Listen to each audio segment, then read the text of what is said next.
কয়েকদিন আগে নেতাজি ইন্ডোর স্টেডিয়ামে দলীয় কর্মী সভায় তিনিই যে দলের শেষ কথা তার বার্তা দিয়েছিলেন মমতা বন্দ্যোপাধ্যায়।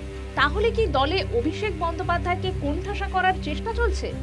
উঠতে শুরু করে প্রশ্ন। সম্প্রতি অভিষেককে আমাদের নেতা বলে রাজ্য সভাপতি সুব্রত বক্সির সম্বোধন তৃণমূলের নতুন করে সমীকরণের ইঙ্গিত মেলে। কিন্তু তার মধ্যে বিতর্ক তৈরি হয় তৃণমূলের সোশ্যাল মিডিয়া সংগঠন ফ্যামের পতাকা ঘিরে। দক্ষিণ কলকাতায় বিধানসভা ভোট নিয়ে বৈঠকের ডাক দেয় তারা। ছেয়ে যায় অভিষেকের ছবি সম্বলিত পোস্টার ও ফ্ল্যাগে। শনিবার লন্ডন সফরে গিয়েছেন মমতা বন্দ্যোপাধ্যায়। যাওয়ার আগে দলের দেখভালের দায়িত্ব তুলে দিয়ে যান অভিষেক ও সুব্রত বক্সির হাতে। তা সত্ত্বেও পতাকা বিতর্ক তাড়া করে কর্মী সমর্থকদের। এ নিয়ে মুখ খুলেছেন তৃণমূলের শীর্ষ নেতৃত্ব। তাদের সাফ কথা, মমতা হচ্ছেন সর্বাধিনায়ক আর অধিনায়ক হচ্ছেন দলের সর্বভারতীয় সাধারণ সম্পাদক।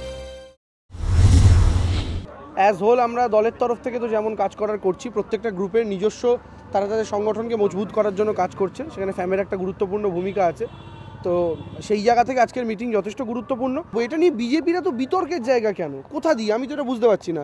অভিষেক বন্দ্যোপাধ্যায় আমাদের সেনাপতি, মমতা বন্দ্যোপাধ্যায় আমাদের সর্বাধিনায়িকা, আমাদের সুপ্রিমো, এটাই আমাদের বক্তব্য। ফলে এই পোস্টার পড়লো, পাল্টা এই পোস্টার পড়লো, একই কমিউনিটি সে দুটো পোস্টার লাগাচ্ছে, সেটা কি করে পাল্টা পোস্টার হয় আমি বুঝতে পারছি না। আমাদের কাছে অভিষেক বন্দ্যোপাধ্যায়ের একটা আলাদা আবেগ। অভিষেক বন্দ্যোপাধ্যায় আমাদের এই সোশ্যাল মিডিয়া কমিউনিটিগুলোকে যথেষ্ট সাপোর্ট করেন এবং অ্যাজ হোল যে আইটি সেলের ফরমেশন তারই হাত ধরে। এটা টিমের ব্যাকরণ, সেটাই বলেছি যে আমাদের দলের নেত্রীকে মমতা ব্যানার্জি আবার কি আপনাদের কোনো দ্বিমত আছে? নেই তো। আমাদের দলের সেনাপতিকে অভিষেক ব্যানার্জি আবার কে কোনো দ্বিমত আছে? আমাদের পার্টিকে তৃণমূল কংগ্রেস আবার কে কোনোটাই। তৃণমূলের পক্ষ থেকে যতই সাফাই দেওয়া হোক না কেন তা মানতে নারাজ বিরোধীরা।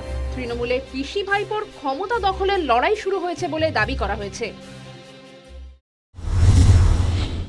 বাংলা সর্বাধিনায়ক একমাত্র নেতাজি সুভাষচন্দ্র বোস, এই নিউনি আর কেউ না।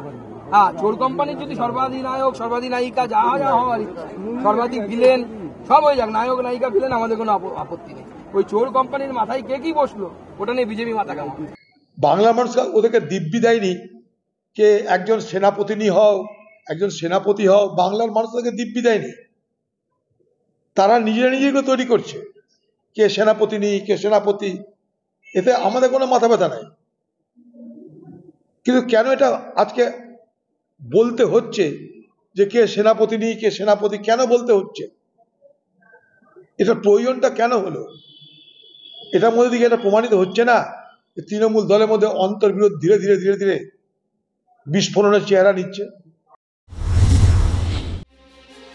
অতীতে আরজিকর সহ একাধিক ইস্যুতে সক্রিয়ভাবে পথে নামতে দেখা যায়নি অভিষেক বন্দ্যোপাধ্যায়কে। দলের সুপ্রিমোর সঙ্গে তার দূরত্ব তৈরি হয়েছে বলে জল্পনা তৈরি হয়। যদিও তা নস্যাৎ করেছিলেন ঘাসফুলের সর্বভারতীয় সাধারণ সম্পাদক। তবে বিধানসভার ভোট যতই এগিয়ে আসবে মমতা অভিষেক রসায়ন ততই স্পষ্ট হবে বলে মনে করছে ওয়াকিবহাল মহল। News time.